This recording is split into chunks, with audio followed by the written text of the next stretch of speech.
खरं तर फक्त 2 दिवस आपल्या हातात आता शिल्लक राहिलेत फिजिक्सच्या पेपरसाठी आणि भरपूर मुलं अशी आहेत की त्यांचा फिजिक्ससाठी जो म्हणावं तितका अभ्यास झाला नाही. काही मुलं तर अशी आहेत की झिरो स्टडीवरती आहेत, त्यांना काही लक्षात राहत नाही, डेरिव्हेशन्स केली लक्षात राहत नाही, न्यूमरिकल्स कोणती करावीत हे समजत नाही, फॉर्म्युलाज लक्षात राहत नाही. अशा भरपूर केसेस मुलं फेस करतात. मग अशा सिच्युएशनमध्ये अभ्यास इतका चांगला झाला नाही आहे, सिलेबस कव्हर झालेलं नाही, जे काही केले ते व्यवस्थित लक्षात पण नाही. मग अशा सिच्युएशनमध्ये तुम्ही फिजिक्सचा पेपर कसा अटेम्प्ट केलं पाहिजेत याबद्दल आजचा हा व्हिडिओ बनवतोय. एक तर गेल्या वर्षीचा जो 2025चा जो फिजिक्सचा पेपर आहे तो मी कन्सिडर केला आहे आणि त्याची उत्तर तुम्हाला कशी लिहायची आहेत, तुमचं प्रेझेंटेशन कसलं असलं पाहिजे, प्रत्येक section A B C D कसा अटेम्प्ट करायचा आहे, कोणत्या क्वेश्चनला किती वेळ द्यायचा आहे आणि कसं. समजा सगळ्यात महत्त्वाचा डाऊट म्हणजे काय, एखाद्या क्वेश्चनचं आता तुम्हाला होणार आहे काय, पेपरमध्ये 2 सिच्युएशन्स असणार आहेत. एक म्हणजे काय, उत्तर काही प्रमाणात तुम्हाला माहिती आहे, बाकीचं काही पुढचं आठवत नाही, आणि दुसरं म्हणजे काय, कम्प्लिटली नवीन क्वेश्चन्स असणार आहेत असं पण होणार आहे. त्यामुळे एक गोष्ट लक्षात ठेवा, अशा सिच्युएशनमध्ये तुम्हाला पेपर कसा अटेम्प्ट करायचा आहे हे मी सांगणार आहे, जे खूप गरजेचं आहे. मात्र एक महत्त्वाची गोष्ट हीच आहे की फक्त सिलेबस कव्हर केला, 100% 16 चॅप्टर्स कव्हर केलेत म्हणजे फिजिक्समध्ये पैकीच्या पैकी मार्क्स मिळतात असं नाही आहे. लक्षात ठेवा, इनकम्प्लीट जरी सिलेबस असेल, मोजून 10 ते 12 जर इम्पॉर्टंट चॅप्टर्स जरी कव्हर केलेत आणि ते फक्त व्यवस्थित करून गेलेत ना, तरीसुद्धा फिजिक्समध्ये 55+ आउट ऑफ 70 मार्क तुम्ही स्कोअर करू शकता. ठीक आहे. त्यामुळे पहिल्यांदा फिजिक्सचा पेपर कसा अटेम्प्ट करायचा हे सांगणार आहे आणि त्यानंतर प्रत्येक चॅप्टरचे इम्पॉर्टंट काही पॉईंट्स आहेत ना, किंवा जे कन्सेप्ट आहेत त्या आगीन नागिन विचार ते सुद्धा थोडक्यात तुम्हाला सांगणार आहे. ठीक आहे. तर सगळ्यांना नमस्कार, मी संदीप मिलके. तर सुरुवात करूया आजच्या या नवीन व्हिडिओला. आता सुरुवातीला एक सांगतो की जर चॅनलवरती नवीन असाल तर चॅनलला नक्की सबस्क्राईब करा आणि डिस्क्रिप्शन बॉक्समध्ये मी व्हॉट्सॲप ग्रुप आणि आपलं जे ॲप आहे या दोन्हीची लिंक दिली आहे, त्याला नक्की जॉईन व्हा. ॲपवरती मी फिजिक्सच्या पहिल्या 16 चॅप्टरच्या फ्री क्वेश्चन बँक प्रत्येक चॅप्टरचे मी दिलेले. ठीक आहे. ती क्वेश्चन बँक कशी ॲक्सेस करायचं सगळं कमेंट सेक्शनमध्ये पण सांगितलेलं आहे आणि डिस्क्रिप्शन बॉक्समध्ये पण दिलेलं आहे. त्यामुळे ती क्वेश्चन बँक ॲक्सेस करा. 16 चॅप्टरचे रेड झोन आणि येलो झोन अशा 2 डिव्हिजन्समध्ये प्रत्येक चॅप्टरचे मी क्वेश्चन दिलेले आहेत, ते परफेक्ट करा. तेवढे जरी परफेक्ट केलात तर 60+ आरामात मार्क्स मिळवू शकतात, एवढं सांगतो. का ती क्वेश्चन बँक आणि नोट्ससुद्धा पहिल्या 10 चॅप्टरच्या अपलोड केलेत, त्या व्यवस्थित करा. तर पहिली गोष्ट म्हणजे काय, तर फिजिक्सच्या पेपरबद्दल थोडक्यात तुम्हाला एक सांगतो, आयडिया देतो. एक तर आपले टोटल 4 सेक्शन्स असतात. सेक्शन ए जो असणार आहे तो टोटल असणार आहे 18 क्वेश्चनचा आणि मार्क्स असणार आहेत 18 मार्क्स. ठीक आहे. आता ज्यावेळी तुमच्या हातामध्ये पेपर येईल ना, पहिली गोष्ट लक्षात ठेवा, स्टार्टिंग सगळ्यांनी या सेक्शनपासून करायची. आणि सेक्शनमध्ये काय असणार आहेत, पहिले 10 असणार आहेत ती MCQ असणार आहेत, तुम्हाला ऑप्शन्स पण दिलेले असणार आहेत. आणि नंतरचे जे 8 क्वेश्चन्स असणार आहेत त्यांना ऑप्शन्स नाही, तुम्हाला एका वर्डमध्ये किंवा फॉर्म्युल्यामध्ये ते आन्सर लिहावं लागणार आहे. ठीक आहे. आता सेक्शन ए ज्यावेळी तुम्ही बघताय, ज्यावेळी पेपर हातात आला त्यावेळी काय करायचं, प्रत्येक मुलांनी ते 8-10 क्वेश्चन्स आहेत सुरुवातीचे. ठीक आहे. ते सगळ्यांची उत्तरं जी आहेत ना ती फाईंड करत जायचे, कोणता क्वेश्चन्स येतोय, आणि उत्तरं फाईंड झाल्यानंतर पटकन आन्सर शीटमध्ये कुणीही लिहायचं नाही. याचं कारण का, त्यांनी क्लिअरली इथे इन्स्ट्रक्शनमध्ये मेन्शन केलं आहे की मल्टिपल चॉईसच्या क्वेश्चन्समध्ये पहिलाच अटेम्प्ट हा इव्हॅल्युएशनसाठी कन्सिडर केला जातो. त्यामुळे ही जी उत्तर आहेत, हे जे 18 क्वेश्चन्स आहेत सेक्शन एचे, म्हणजेच 10 MCQचे आणि 8 जे शॉर्ट आन्सर क्वेश्चन, जरी उत्तर माहिती असेल तरीसुद्धा कुणीही लिहायचं नाही. मग काय करायचं, ज्यावेळी पेपर अटेम्प्ट हातात येईल त्यावेळी पहिल्यांदा सेक्शन एच्या प्रत्येक क्वेश्चन थ्रू जायचं. समजा मला क्वेश्चन 2चा आन्सर माहीत आहे, तर मी काय करेन, फक्त ते पेन्सिलने इथे छोटासा डॉटने ते मार्क करून ठेवेल. ही आन्सर कधी लिहायची ते पण सांगतो. ठीक आहे. मग डॉटनं फक्त ते मार्क करून ठेवायचं. पुढचा क्वेश्चन समजा माहिती नाही आहे असंच सोडा, त्यानंतर पण नेक्स्ट क्वेश्चन आहे तो सुद्धा तसाच सोडा. तर जे माहिती असेल त्याला डॉटनं मार्क करा, पुढे जा. सेम सिच्युएशन, समजा पुढचे जे 8 क्वेश्चन्स आहेत शॉर्ट आन्सर क्वेश्चन्स, याच्यामध्ये तुम्हाला 100% उत्तर माहिती आहे. म्हणजेच काय, क्वेश्चन नंबर 1चं उत्तर मला माहिती आहे की कोणत्या टेम्परेचरला सरफेस टेन्शन लिक्विडचं ते 0 होतं, तर याचं उत्तर काय, क्रिटिकल टेम्परेचर. ठीक आहे. मग हे उत्तर तुम्हाला माहिती आहे, हे 100% माहिती आहे, ते लिहा. मात्र ह्या 18 क्वेश्चनपैकी सगळ्यांची जी उत्तर माहिती नाही आहेत, कन्फर्म नाही, ते ॲज इट इज सोडा. हे कशासाठी सांगतो, एक तर भरपूर सेंटर्सवरती ना ह्या 18 क्वेश्चन्सपैकी काही ना काहीतरी कॉपी म्हणून तुम्हाला प्रोव्हाइड केलं जातं, किंवा आजूबाजूला शेवटच्या काही मिनिटामध्ये वगैरे ना मुलं नापास होऊ नयेत यासाठी तुम्हाला काही ना काहीतरी प्रोव्हाइड केलं जातं, किंवा मित्रमैत्रिणींमध्ये 4-5 जणांमध्ये काहीतरी तुम्हाला ॲडजस्ट करून आन्सर लिहिता येतो. याचा तोटा काय आहे या सेक्शनचा, समजा उत्तर चुकलं तर हातातून तो 1 मार्क कन्फर्म जाऊ शकतो. इथं परफेक्शन महत्त्वाचं आहे. ओके. बाकी क्वेश्चन्समध्ये समजा उत्तर थोडेफार चुकलं, अर्धा मार्क डिडक्ट होईल. याच्यामध्ये जर उत्तर चुकलं ना, कम्प्लिटली तुमचा मार्क डिडक्ट होणार आहे. त्यामुळे कुणीही हातात पहिल्यांदा पेपर आल्यानंतर सगळे 18 क्वेश्चन्स लिहायचे नाहीत. ते कधी अटेम्प्ट करायचे, शेवटची 20 मिनिटं असताना या सगळ्या क्वेश्चन्सची MCQचे आन्सर्स आणि शॉर्ट आन्सरचे उत्तर्स लिहायचे. ठीक आहे. आन्सर्स लिहिताना काळजी काय घ्यायची, क्वेश्चन नंबर लिहिलात सेक्शन ए, त्याचा जर क्वेश्चन नंबर एक्सचा आन्सर काय येतो तो ऑप्शन लिहायचा, जो काय असेल तो. पूर्ण आन्सर लिहित बसायचं नाही.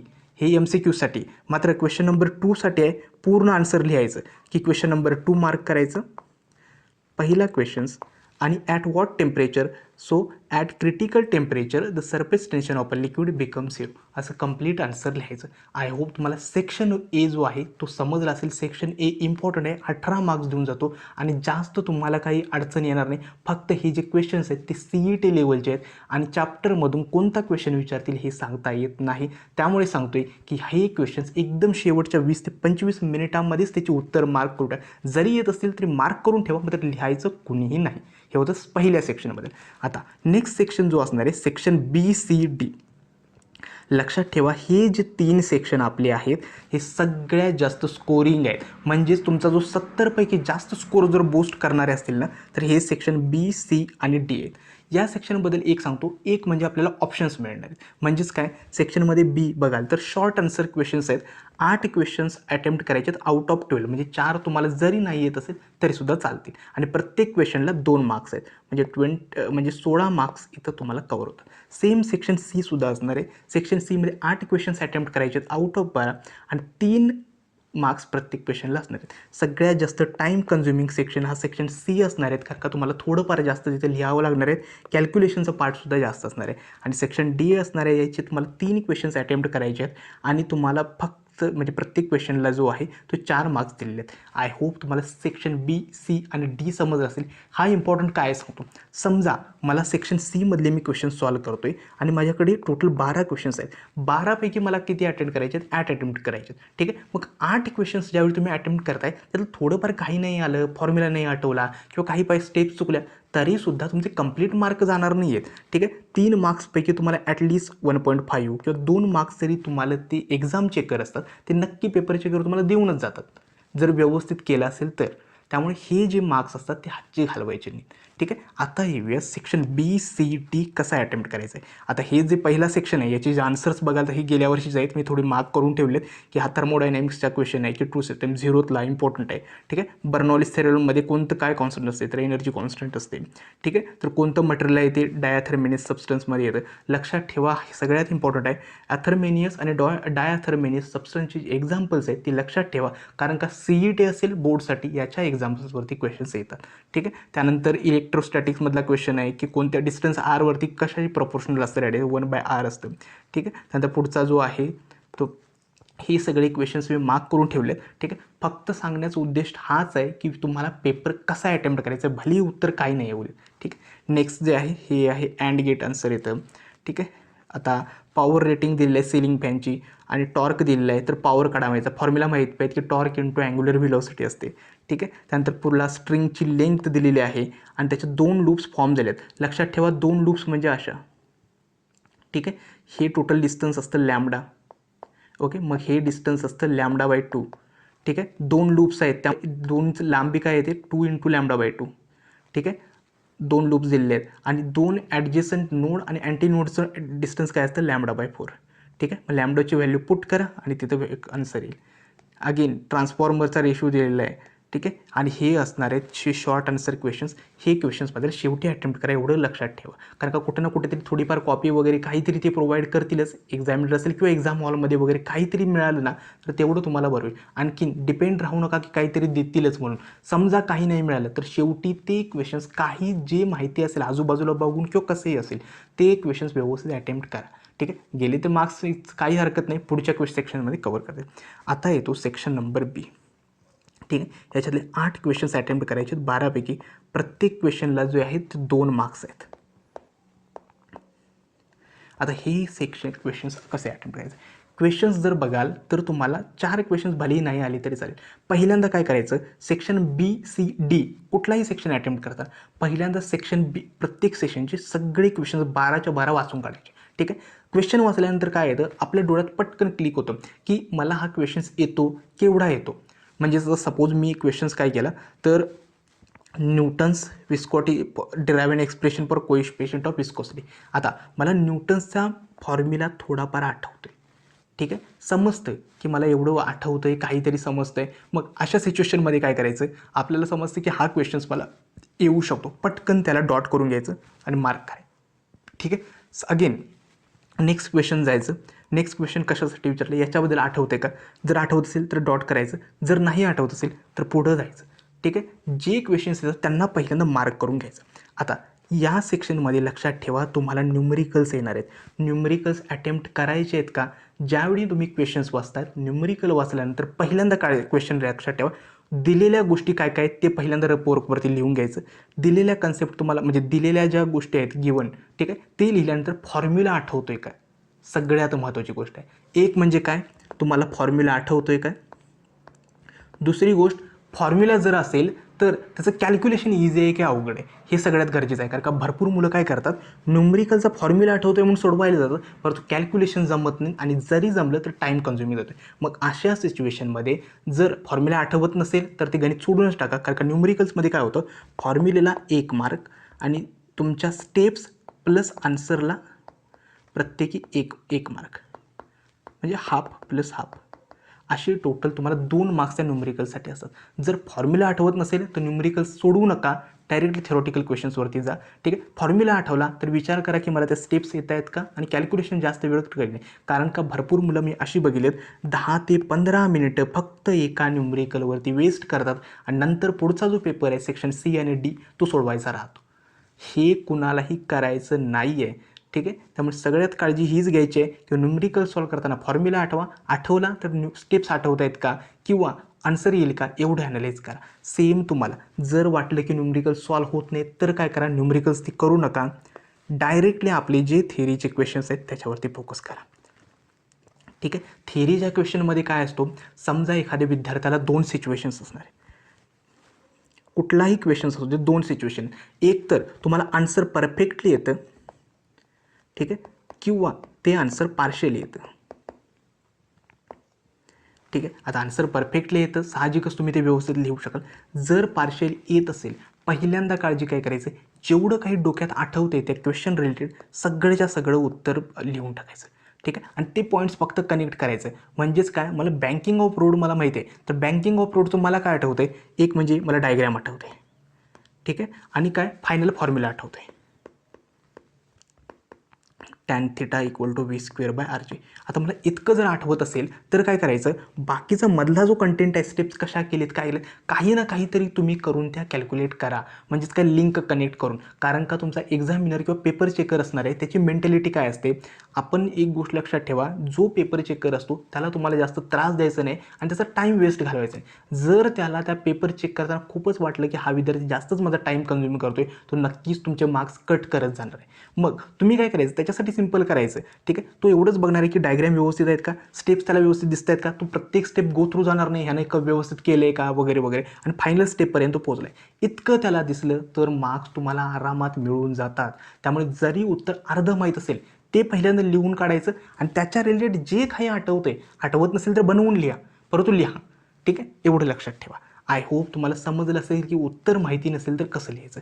आता आणखीन एक महत्त्वाचा मुद्दा, हे झालं सेक्शन बी बद्दल. सेक्शन सी मध्ये सुद्धा सेम करायचं, सेम सगळ्या स्टेप.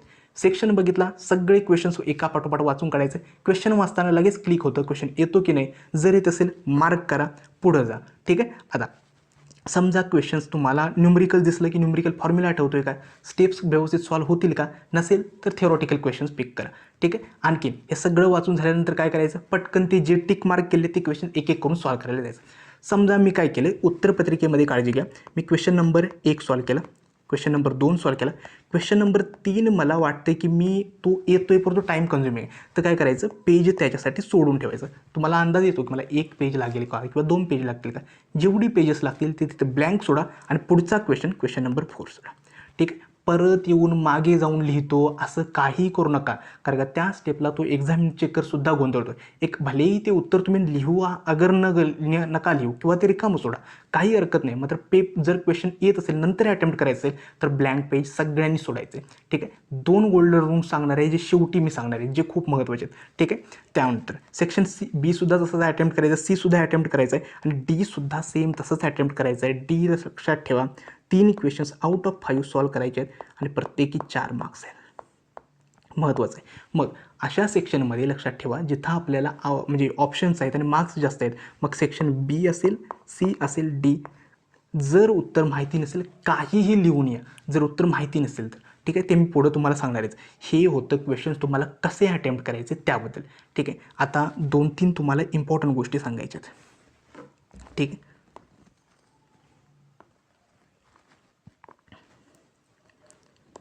पहिली गोष्ट म्हणजे काय, थोडक्यात म्हणजे 1-2 मिनिटांमध्ये गोष्ट सांगतो. इंजिनिअरिंगमध्ये आता आम्ही ज्यावेळी इंजिनिअरिंग करत होतो, एक्झामच्या आधीच्या एका दिवसाआधी आम्हाला समजायचं की आमचे चॅप्टर्स कोणते आहेत, सिलेबस काय आहे, कसा आहे वगैरे वगैरे. ठीक आहे, आणि तेव्हा आम्ही स्टार्ट करायचो अभ्यास करायला. आणि हे सगळे इंजिनिअरिंग करणारे आमच्या क्लासमधले असेल, कॉलेजमधले सगळ्यांची अवस्था तीच होती.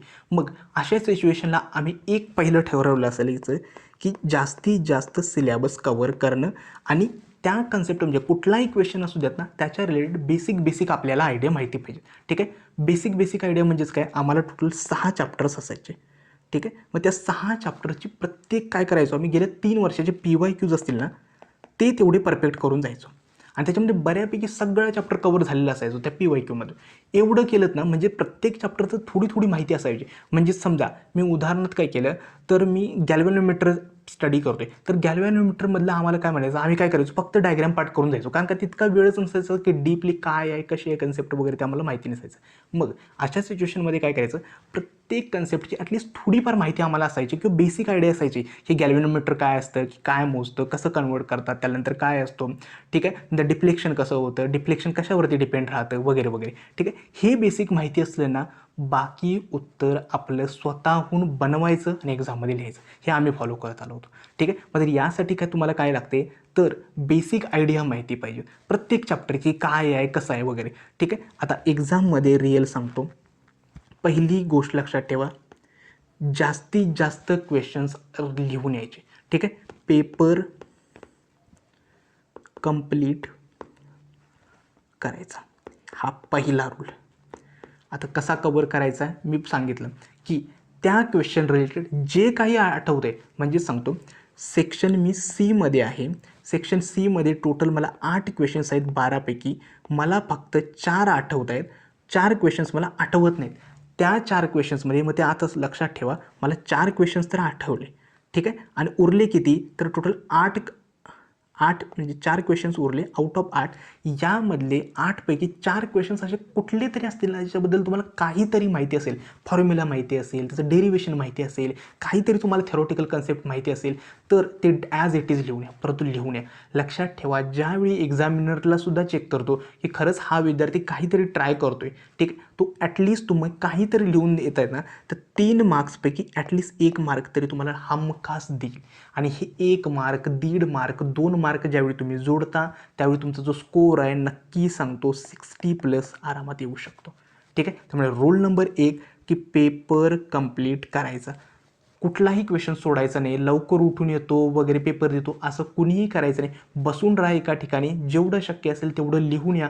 माहिती नसेल मनाने उत्तर तयार करा, तर लिहून या. ठीक आहे, हा होता पहिला रूल. दुसरा रूल लक्षात ठेवा, क्वेश्चन अटेम्प्ट करताना सगळ्यात महत्त्वाचं आहे प्रेझेंटेशन. आता प्रेझेंटेशन म्हणजे काय, तर एक असतं काय, प्रत्येक क्वेश्चन्स अटेम्प्ट केल्यानंतर तर पेन्सिलनं 1 लाईन मार्क करणे, सेक्शन कंप्लीट झाल्यानंतर 2 लाईन्स मार्क करणे. ठीक आहे, मार्जिन व्यवस्थित अटेंड करणे, उत्तर सुटसुटीत लिहिणे, वाचताना व्यवस्थित त्याला समजलं पाहिजे. जे इम्पॉर्टंट फॉर्म्युले येतात शेवटी किंवा प्रूव्ह दॅट केलेले असतात, ते एक्झाम्पल बॉक्सनं केलं. जास्त रंगोरंगोटी किंवा ग्राफिक्स तुम्हाला तिथं करायची गरज नाही. बेसिक गोष्टी केल्या तरीसुद्धा पेपर एक्झामिनर जो चेकर असेल तो व्यवस्थित सॅटिस्फाय होतो. ठीक आहे, त्यामुळे ही काळजी तुम्ही घ्या. जास्त काही करायची गरज नाही आहे. मात्र ह्या गोष्टी जरी केल्यात ना, तरीसुद्धा फिजिक्समध्ये एक चांगला स्कोर तुम्हाला येऊ शकतो. ठीक आहे. आता फिजिक्सचे इम्पॉर्टंट पार्ट काय, सगळ्या गोष्टी इम्पॉर्टंट कन्सेप्ट ज्या आहेत ना, सगळं मी तुम्हाला ऑलरेडी दिलेलं आहे क्वेश्चन बँकमध्ये ॲपमध्ये. ठीक आहे. पुन्हा एकदा जर तुम्हाला इम्पॉर्टंट पाहिजे असेल तर काय करा,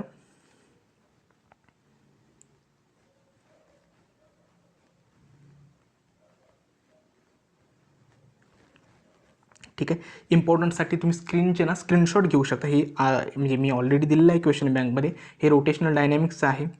ठीक आहे. हे दुसरं आपलं आहे मेकॅनिकल प्रॉपर्टीज ऑफ फ्लुइड. हे इम्पॉर्टंट गोष्टी आहेत जे शेवटच्या मुवमेंट्सला ह्या फक्त रिव्हिजन करा. तिसरं असणार आहे ते आपलं केटीज अँड रेडिएशनचं. ठीक आहे. तुम्ही स्क्रीनशॉट जर दिसत असेल तर स्क्रीनशॉट या घ्या पूर्ण पेजचा. ठीक आहे. त्यानंतर हे असंच आहे थर्मोडायनेमिक्स. मला वाटतं मोजून मी 8-10 चॅप्टर्सचे काढले होते इम्पॉर्टंट पॉईंट्स. परत तो वेळ झाला आहे ते व्हिडिओमध्ये कवर करत नाही, कारण का त्याच्यासाठी एक सेपरेट व्हिडिओ लागेल. ठीक आहे. थर्मोडायनेमिक्स काय इम्पॉर्टंट आहे तर मार्क केलं 0th लॉ इम्पॉर्टंट आहे, इंटरनल एनर्जी एवढं आहे, फर्स्ट लॉ इम्पॉर्टंट आहे. ठीक आहे. त्यानंतर सगळ्यांच्या डेफिनेशन्स इम्पॉर्टंट आहेत. ठीक आहे. एवढं आहे. त्यानंतर इम्पॉर्टंट आहे. त्यानंतर सिस्टीम म्हणजे काय वगैरे गेल्या वर्षी क्वेश्चन्स विचारला होता, मग ह्या इम्पॉर्टंट आहेत. ठीक आहे. त्यानंतर ऑसिलेशनचं काय इम्पॉर्टंट आहे ह्याचा स्क्रीनशॉट तुम्ही घेऊ शकता. त्यानंतर सुपरपोजिशन ऑफ वेव्ज. त्यानंतर हे वेब ऑप्टिक्स एक आहे. त्यानंतर इलेक्ट्रोस्टॅटिक्स आहे. ठीक आहे. आणि हे करंट इलेक्ट्रिसिटीचं एक आहे आणि magnetic fields due to electric. हे काही इम्पॉर्टंट टॉपिक्स आहेत. आय होप तुम्हाला एक्झामला काहीतरी हेल्प होईल. ठीक आहे. आता फक्त 2 काळजी घ्या, जास्तीत जास्त प्रत्येक चॅप्टरचं थोडी बेसिक आयडिया घ्या. जे काय आठवते ना, थोड्या कन्सेप्ट असेल, डायग्राम असेल ते लक्षात ठेवा. का कर का एक्झाममध्ये समजा नाही जरी आला त्या क्वेश्चन रिलेटेड ते आन्सर तुम्ही स्वतः तयार करा, परंतु लिहा. जर सिच्युएशन असेल की काहीच येत नाही तर. ठीक आहे. आणि ज्यांनी अभ्यास केला आहे त्यांना सांगायची गरज नाही, सगळं व्यवस्थित ते लिहून येतात. मात्र एक्झाम आधी एक काळजी घ्या, आज आणि उद्या सकाळ किंवा उद्या दुपारपर्यंत ठीक आहे जास्तीत जास्त सिलेबस कवर करण्यावरती भर द्या. आणि उद्या संध्याकाळपासून रिव्हिजनवरती फोकस करायचा, फक्त रिव्हिजनवरती. म्हणजे सिलेबस नवीन गोष्टी कवर करण्याऐवजी फक्त रिव्हिजनवरती फोकस करा, एवढंच करायचं आहे. आय होप तुम्हाला आज जे काही सांगितलं आहे ते व्यवस्थित समजलं असेल. कुठल्या गोष्टी कवर करायच्या आहेत, पेपर कसा अटेम्प्ट करायचा आहे, तुम्हाला सगळ्यांना येणाऱ्या सोमवारचा जो पेपर आहे त्यासाठी माझ्याकडून खूप शुभेच्छा. जो सोमवारचा पेपर आहे तो पहिली गोष्ट लक्षात ठेवा, पेपर खूप इझी येणार आहे आणि PYQ बेस्डच येणार आहे, वेगळं काही येणार नाही आहे. दुसरी गोष्ट लक्षात ठेवा, अभ्यास करताना कन्सेप्टवरती भर द्या. ॲज इट इज क्वेश्चन असाच येईल का तसाच येईल का या गोष्टीचा विचार करू नका. त्या क्वेश्चनची कन्सेप्ट परफेक्ट करा. कन्सेप्ट परफेक्ट केली तर येणं पाहिजे, तुम्ही बाकी त्याच्यावरती कुठलाही क्वेश्चन आला तरी सॉल्व्ह करू शकता. तिसरी गोष्ट म्हणजे काय, न्यूमरिकल सॉल्व्ह करताना काळजी घ्या, फॉर्म्युला आणि उत्तर येईल का या 2 गोष्टीवरती लक्षात ठेवा. आणि चौथी गोष्ट, जास्तीत जास्त सिलेबसचं रिव्हिजन करा. एवढं केलं तरीसुद्धा व्यवस्थित एक चांगला आणि बेस्ट स्कोअर तुम्ही नक्की क्रॅक करू शकता. ठीक आहे. आजचा हा व्हिडिओ कसा वाटला हे देखील मला कमेंट सेक्शनमध्ये सांगा. आजचा हा व्हिडिओ मी येथेच थांबवतो. धन्यवाद.